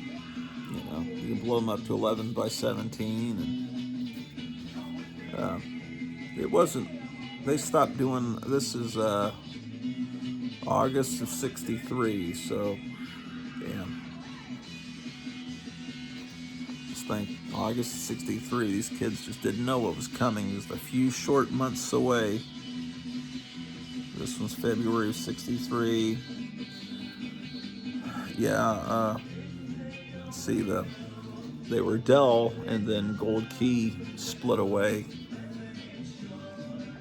because, Kennedy assassination, and things were never quite the same after that. Kennedy was killed, the nation was in shock, and then within a month and a half, the Beatles hit in the United States, and the British invasion, and then it was no longer the 1950s anymore. And here's Spine-Tingling Tales. This is obviously not a George Wilson painted cover. And the artist here, if I ever knew his name, I've forgotten it. Oh, it tells you, Jesse Santos. I knew immediately. Oh, and the story is by Don Glut, who I'm friends with on Facebook. Don Glut made a lot of little B-grade horror monster movies. He was a comic book writer. He wrote for Warren. He wrote for Gold Key. I think he's the guy that created Dagar for Gold Key. Look at this. We're just talking about the class of '74. He actually made he may be the guy that made the very first Spider-Man movie. You can watch it on YouTube. He made one in the '60s on color, just a home movie kind of thing. Although I don't know, it was shot on 16 millimeter. It looked like it was shot on 16 millimeter, and he used a Captain Action Spider-Man, Captain Action with the Spider-Man outfit. And he did some stop motion animation of him climbing a wall, and then he has either it's him or someone dressed as Spider-Man is fighting against some guy, kind of like a Doctor Doom type character, not exactly, and they have a red-haired girl. I don't know if they address her as Mary Jane, but yeah, it's late '60s. I'm pretty sure that it was made during the Silver Age. I would just type in possibly Don Glut Spider-Man. I better. Oh, this is an interesting comic. I'll show you in a moment. Or maybe I won't. You don't want to see that, do you? Just a moment. I get it. I shall return, ladies and gentlemen. I think we've got enough of this music. Let's get something else on. I assume this is too obscure to be getting copyright claims, but you never can tell.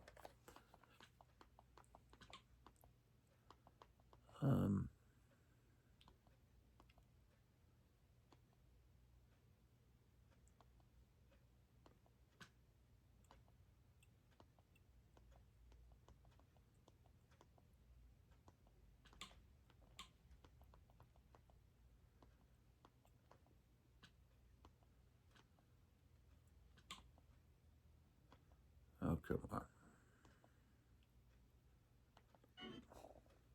Let's put some bluegrass on.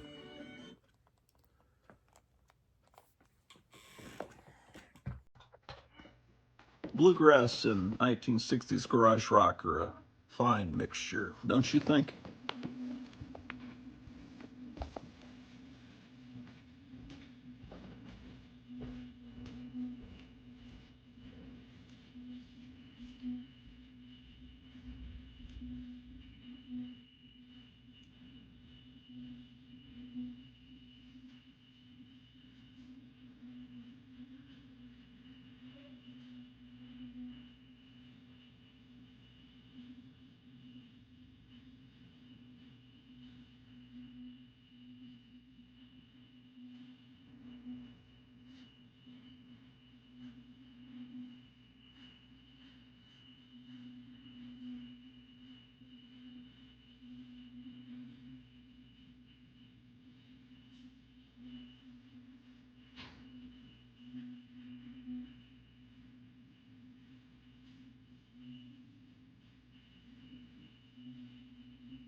This musical interlude is courtesy of Ernest East and the Pine Ridge Boys.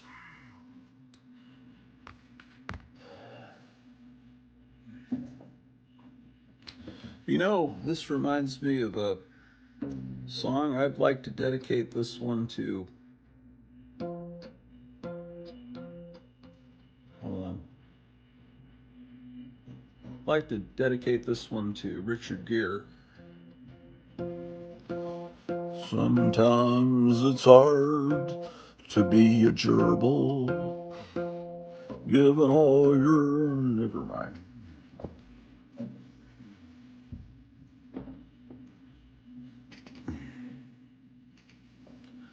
Okay. Whatever happened to Richard Gere?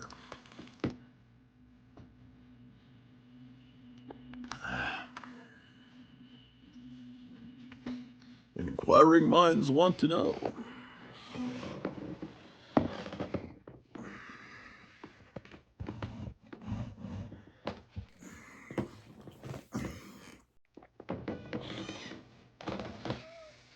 Okay. Indeed.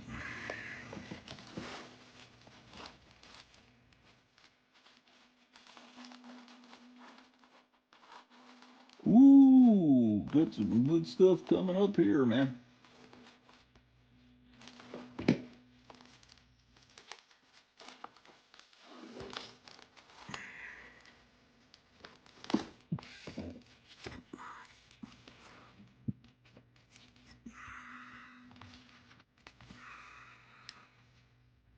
God, I. It's so hard to read. Oh, that's Jennifer. The March of 1970. The show had been off the air for a while, by at least a few months at this point. Uh, yeah, show had been off the air for about 6 months. Uh, Star Trek. Always loved this logo. Um, like the little Enterprise there zipping across. I always thought this is really fantastic.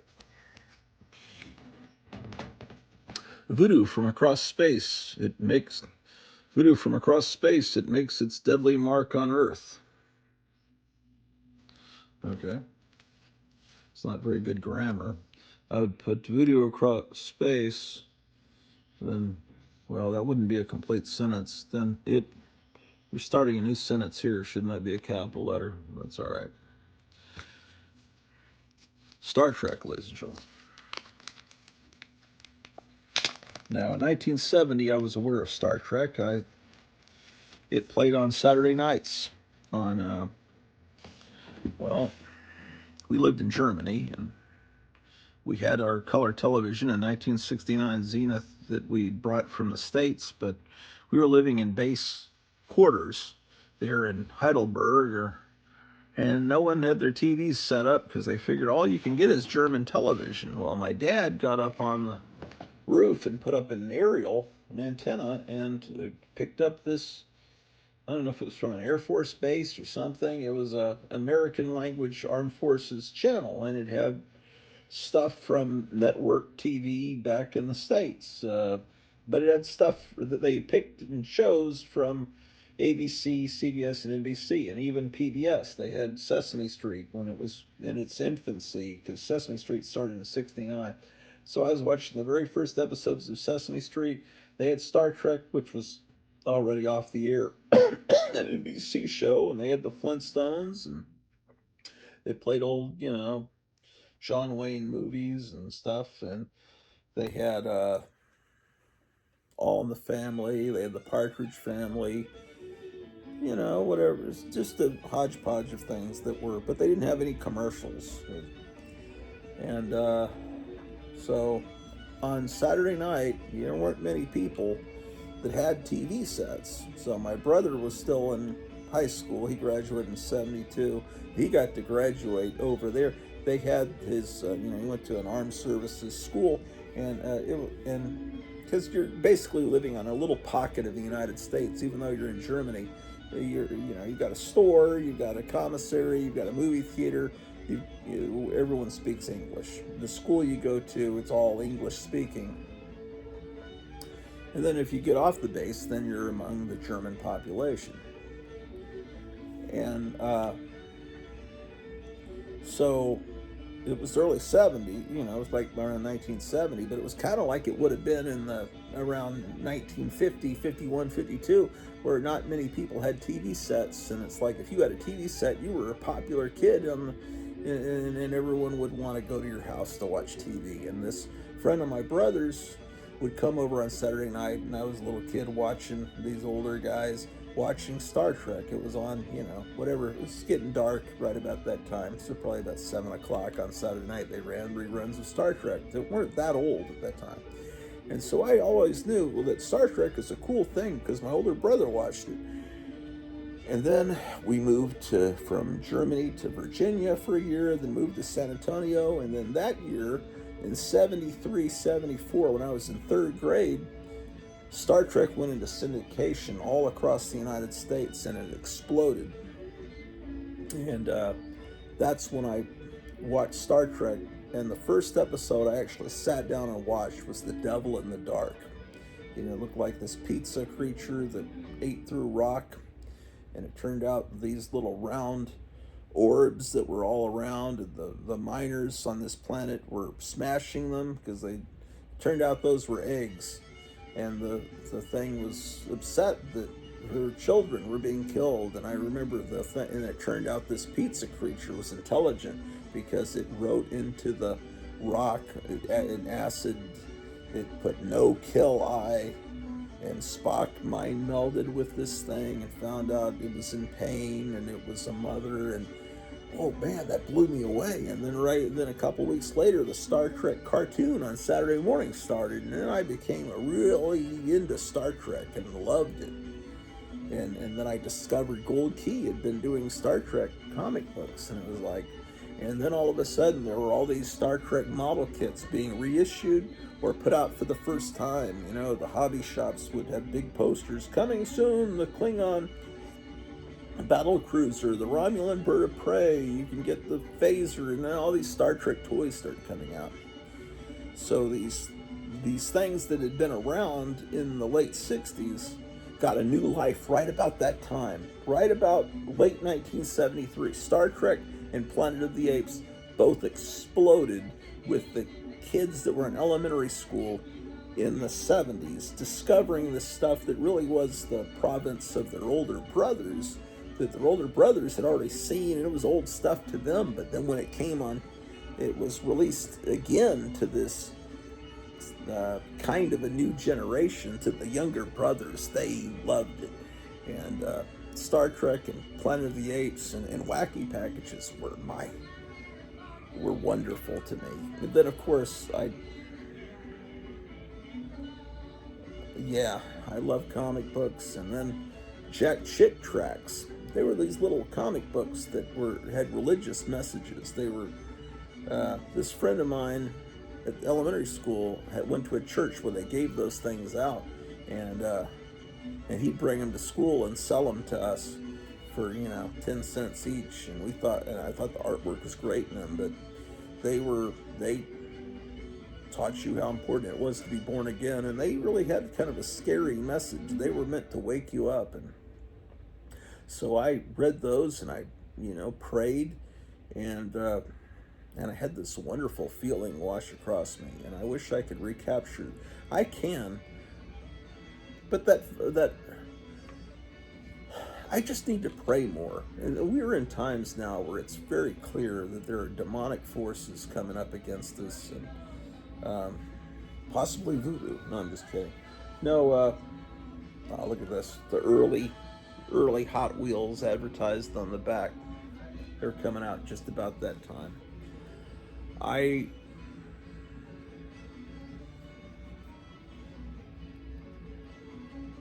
need to become a better Christian, and I need to spend more time reading the Bible, and I talk about that, and I say it on this show, and I want to kind of devote my life more to that, and because I realize we're in a desperate crisis.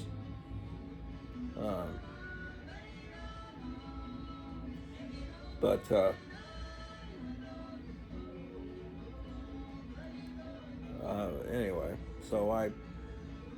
so Christ became important to me too there in elementary school, in addition to Star Trek and Planet of the Apes. I don't want to sound blasphemous, but the weird thing is, sometimes Kirk was shown with a green.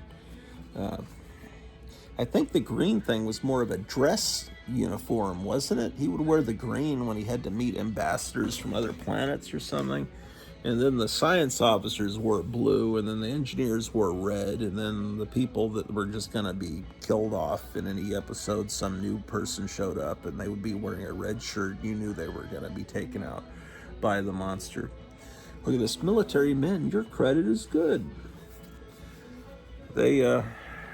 These lonely guys off in the service, Vietnam, these reading comic books, they would try to, get them to buy jewelry for their girlfriends back home. I always, this is great. When you see the Enterprise and with flames shooting out the back, because, if you ever studied science, first of all, that Dr. Fauci's full of shit, but you also would realize that flames wouldn't shoot out in a place where there's no air in outer space. But it sure looks cool. It looks cool. When Flash Gordon, when the flames and sparkles shot out of the back of the spaceships, that was pretty cool too. Yeah, these Star Trek comics are a lot of fun. And sometimes they had some real imaginative ideas that really couldn't be done in the TV show because of budgetary reasons. But, oh man, look at this. Enterprise, look at the Eiffel Towers toppling, almost hitting Spock.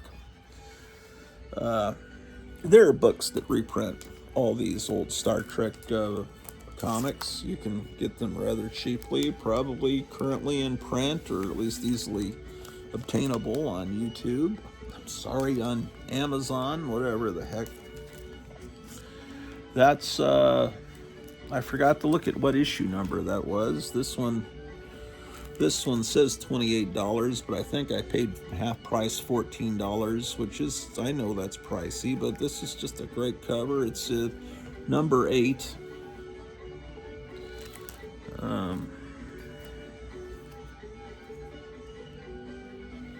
Thing about Duncanville books, they would do this.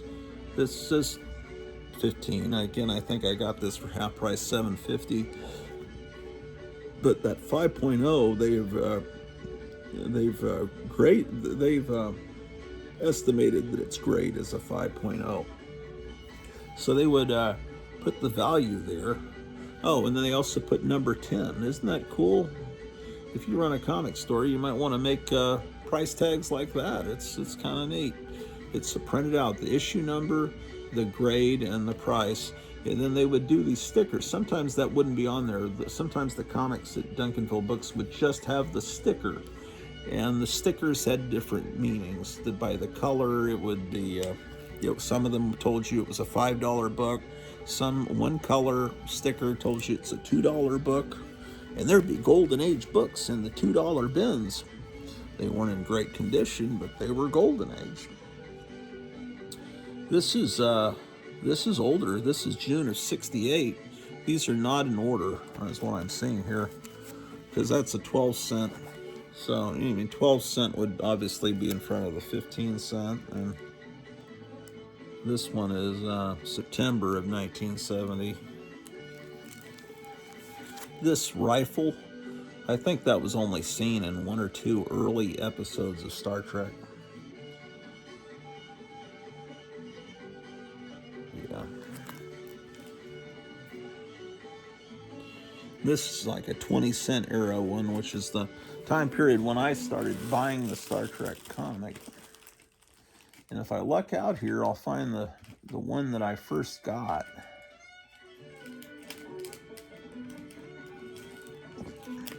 Oh, here we go. I think this is the first one that I actually purchased. It's issue 24, and I got this out of one of those bags, those Whitman bags. This one I remember trading to a friend of mine named Sammy. I don't think I paid him for it. I think I must have traded comics. I'm wondering if that's where my Laurel and Hardy comic, DC comic, went. I wonder if back in 1973 or early 74, I traded that comic, which then didn't have that much sentimental value to me because it was only a few years old. But now, of course, it has tremendous sentimental value. And thankfully, Last Frontier Comics gifted me a copy of that book that I've been wanting for years and wondering what happened to it. I'm wondering if I traded it for this, because I was when I saw that my friend had a Star Trek comic book, I couldn't believe my eyes that a Star Trek comic book existed when I first started watching that TV show, and I desperately wanted it, so I might have traded him something stupid for it. This comic book is absolutely trashed. Look at that, it's all wrinkled up. It's not a childhood comic. This came from God knows where. Star Trek 33. These are just fantastic. The covers, everything. Is it time for... Well, we got about 33 minutes till Sticky Goose. They're just great books, man. This one's not bagged and boarded. Someday all these comics will be bagged and boarded. It won't be anytime soon.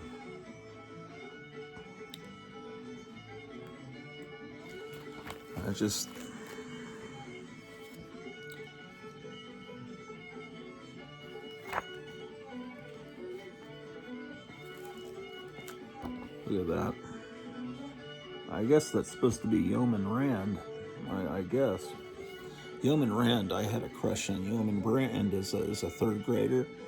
But then what really got me there, third, fourth grade, was Angelique Pettyjohn in The Gamesters of Triskelion. She was a drill thrall, and she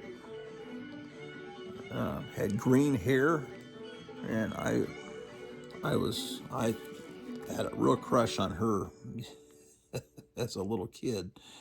And I have two copies of this, of course, and I've got an autographed poster of her as that character. But I was a little troubled to find out later in her career she made some movies that are not nice. But I'll always remember her as the drill thrall from the Gamesters of Triskelion.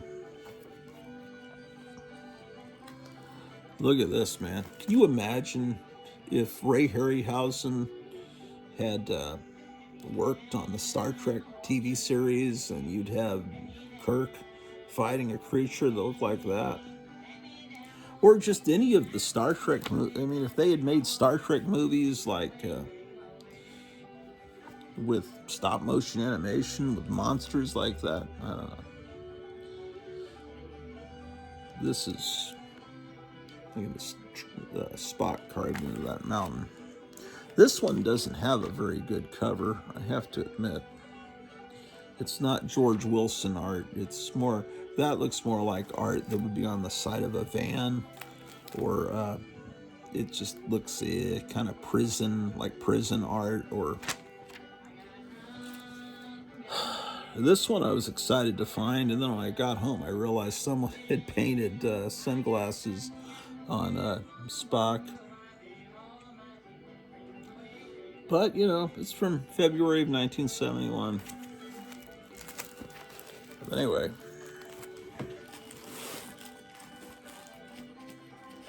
But then something happened. Oh, I was going to shit. Oh, man. What? Yeah, something horrible happened. I was really into Star Trek, and I'd read about Star Trek and the Monster Time. Oh, my wife's calling me. But, I probably should end the show. Then I discovered what Star Trek fans look like, and then I was horrified. Am I one of them? It was horrible. This is from Whitman, and this was their attempt to. It's Gold Key, but they're trying to be more serious and do literary adaptations. They're trying to sell this to an older crowd, to like, you know, it's more wordy. It's based on art, you know, writers like Asimov, Sturgeon, Van Gogh, you know, Van Gogh. I don't know how to pronounce it. Shit.